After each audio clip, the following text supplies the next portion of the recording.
दोस्तों नमस्कार। दोस्तों आज बात करेंगे काकोरी ट्रेन डकैती।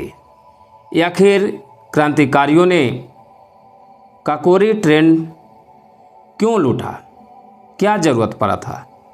तो चलिए शुरू करते हैं। क्रांति दल के लिए धन की व्यवस्था किसी भी तरह नहीं हो पा रही थी और धन के अभाव के कारण तमाम कार्य बाधित थे।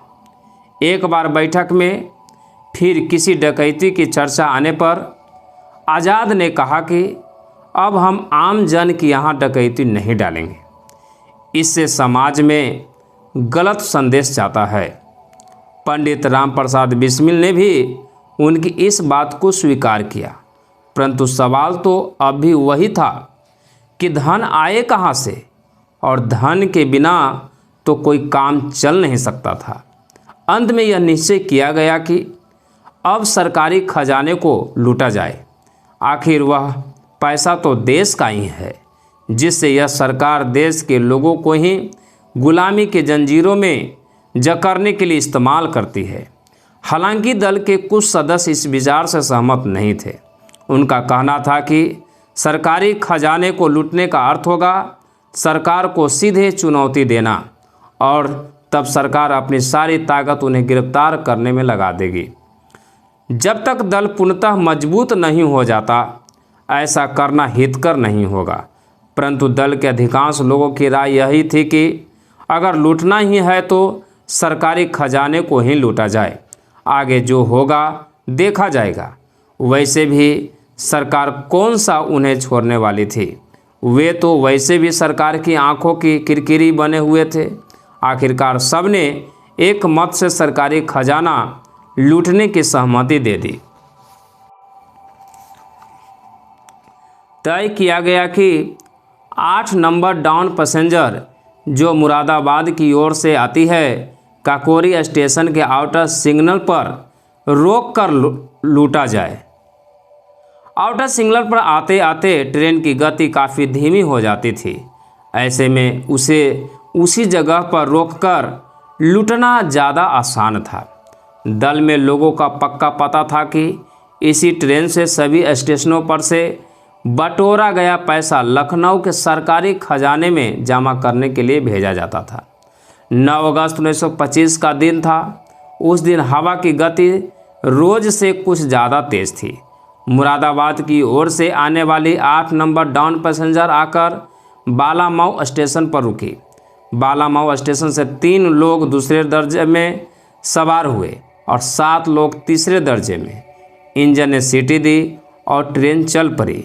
ज्यों ही वह ट्रेन काकोरी स्टेशन के आउटर सिग्नल पर पहुंची, किसी ने जंजीर खींच दी और ट्रेन रुक गई। किसी भी यात्री को इस बात का अंदाज़ा नहीं था कि क्या होने वाला है।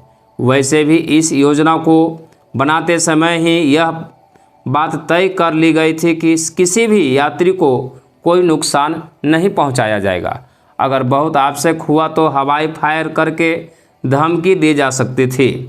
गाड़ी रुक जाने के बाद बालामऊ से सवार सभी 10 के 10 यात्री नीचे उतर आए। 10 लोगों के हाथों में भरी हुई पिस्तौलें थी।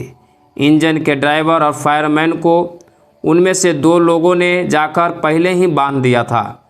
अब एक आदमी गार्ड के डिब्बे में चढ़ गया और जाकर गार्ड के सीने पर पिस्तौल रख दी। गार्ड को चुपचाप खड़े रहने का आदेश दिया गया। 4 लोगों ने गाड़ी के दोनों ओर घूमकर कहा कि कोई भी व्यक्ति हिलने डुलने अथवा ट्रेन से उतरने का प्रयास न करे, वरना गोली मार दी जाएगी। हम क्रांतिकारी हैं और सरकार द्वारा जनता से लूटे गए खजाने को वापस लेने आए हैं। हम किसी भी यात्री को कोई नुकसान पहुंचाना नहीं चाहते हैं, इसलिए कोई भी यात्री बिना मतलब शरारत करने का प्रयास न करे। यात्री चुपचाप अपने डिब्बे में बैठे रहे। ट्रेन से सरकारी खजाने को बाहर निकाला गया, जो एक सीलबंद संदूक में रखा था। हथौड़े से उसका ताला तोड़ा जाने लगा कि अचानक लगा जैसे सबका खून जम सा गया हो।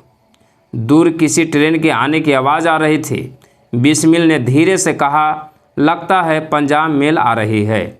उसी ट्रेन का समय हो रहा है। सब ने पूरी सावधानी के साथ अपने हथियार नीचे कर लिए। पंजाब मेल धड़धड़ाती हुई गुजर गई। सबने राहत की सांस ली। एक बड़ी मुसीबत टल गई थी। ट्रेन गुजर जाने के बाद भी सभी लोग कुछ देर तक शांति से खड़े रहे। थोड़ी देर बाद संदूक का ताला टूटने पर सब रुपया निकाल लिया गया। दल लखनऊ की ओर जाने वाले जंगली रास्ते से वापस लौट गया। सरकारी खजाने को लूटने वाले लोग थे पंडित राम प्रसाद बिस्मिल, अशफाक उल्ला खां एवं चंद्रशेखर आज़ाद, और कुछ लोगों में मनमथ नाथ गुप्त, बनवारी लाल, राजेंद्र लाहिरी, मुकुंदी लाल, सचिंद्र नाथ, मुरारी लाल और केशव चक्रवर्ती थे। यह योजना राम प्रसाद बिस्मिल ने बनाई थी।